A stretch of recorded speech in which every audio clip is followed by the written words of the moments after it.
மரணத்தின் கடவுளாகவும் தர்மத்தின் அதிபதியாகவும் இந்து சமயத்தில் போற்றப்படும் யமனை பற்றியும் அவரை வழிபடுவதன் முக்கியத்துவம் பற்றியும் அவரை வழிபடுவதன் மூலம் நாம் யமனின் ஆசிகளை எப்படி பெறலாம் என்பதையும் காண்போம்.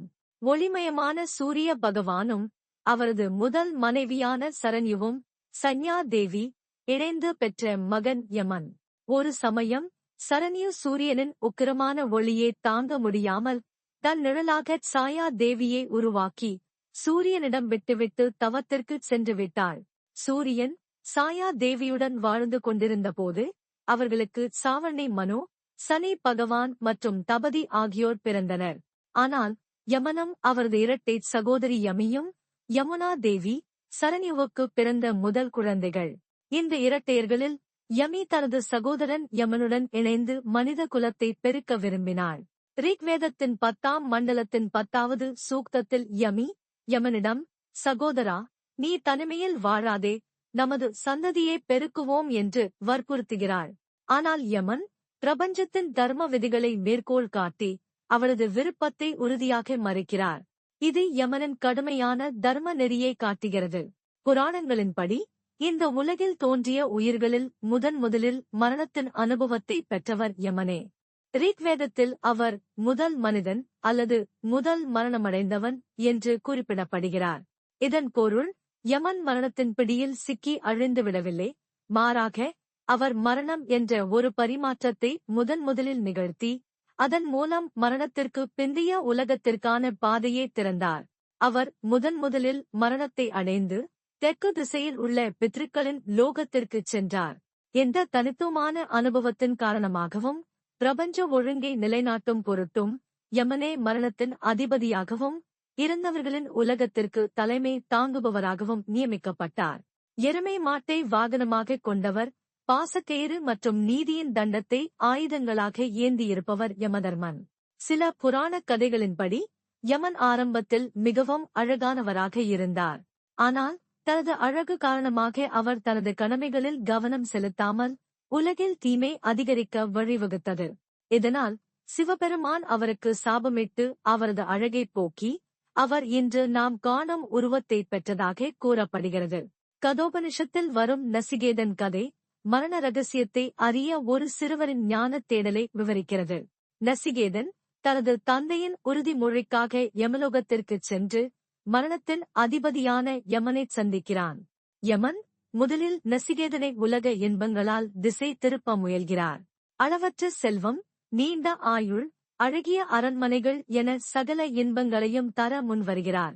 ஆனால் நசிகேதன் இந்த இன்பங்கள் நிலையற்றவை என உணர்ந்து மரண ரகசியத்தை அறிவதிலேயே உறுதியாக இருக்கிறான்.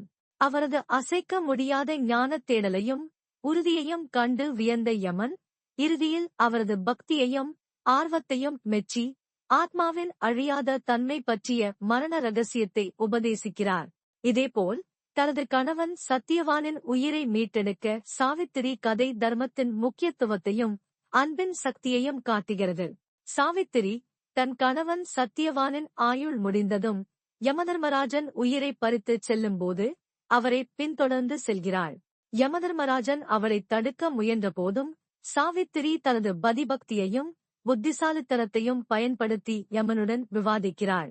கணவனை பின்தொடர்வது ஒரு பத்தினிக்கு தர்மம் என்றும் தர்மத்தின் அதிபதியான யமன் ஒருபோதும் நியாயத்தை மீற மாட்டார் என்றும் வாதிடுகிறாள்.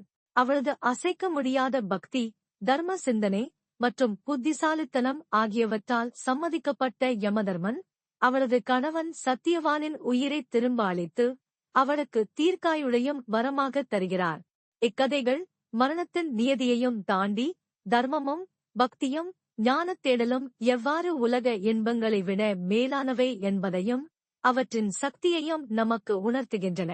யமனை வழிபடுவதற்குரிய சக்தி வாய்ந்த மந்திரங்களில் ஒன்று யம காயத்ரி மந்திரம் ஆகும். ஓம் மஹிஷவாகனாய வித்மஹே தண்ட ஹஸ்தாய தீமஹி தன்னோ யமஹ பிரசோதயாத். இந்த மந்திரத்தின் பொருள் எருமையை வாகனமாக கொண்டவரையும் நீதியின் தண்டத்தை கையில் ஏந்தியவரையும் நாம் அறிகிறோம். அந்த யமதேவன் நமது புத்தியை தூண்டட்டும். எளிமையான முறையில் ஓம் யமாய நமஹ என்பதையும் உச்சரிக்கலாம். யம மந்திரங்களை உச்சரிப்பது பலவிதமான ஆன்மீக மற்றும் நடைமுறை பலன்களை அளிப்பதாக நம்பப்படுகிறது. மரண பயம் நீங்கும், மன அமைதியை அளித்து அகால மரணத்திலிருந்து காப்பதாகவும் இது நம்பப்படுகிறது. மேலும் நீண்ட ஆயுளையும் நல்ல ஆரோக்கியத்தையும் பெறவும் சில சமயங்களில் தீராத நோய்களின் தாக்கத்தை குறைக்கவும் இந்த மந்திரங்கள் உதவுவதாக கூறப்படுகிறது. யமன் தர்மத்தின் அதிபதி என்பதால் அவரது மந்திரங்களை உச்சரிப்பது நம்மை தர்ம நெறிகளை கடைபிடிக்கவும் நேர்மையுடனும் நீதியுடனும் வாழத் தூண்டும். யம துவிதியே அன்று யமராஜரை வணங்குவதன் மூலம் நீண்ட ஆயுளும் நல்வாழ்வும் கிடைக்கும். சகோதரிகள் தங்கள் சகோதரர்களுக்கு திலகமிட்டு யமனின் அருளைப் பெறுவர்.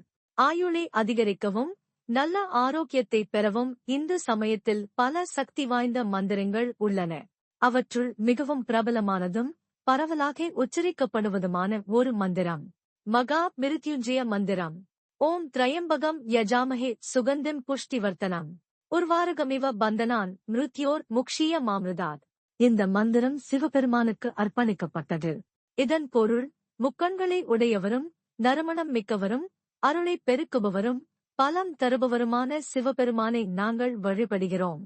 பழுத்த வெள்ளரிக்காய் எவ்வாறு அதன் தண்டிலிருந்து எளிதாக பிரிக்கப்படுகிறதோ அவ்வாறே எங்களை மரணத்தின் பிடியிலிருந்து விடுவித்து அழியாத நிலையே முக்தி அடையச் செய்வீராக.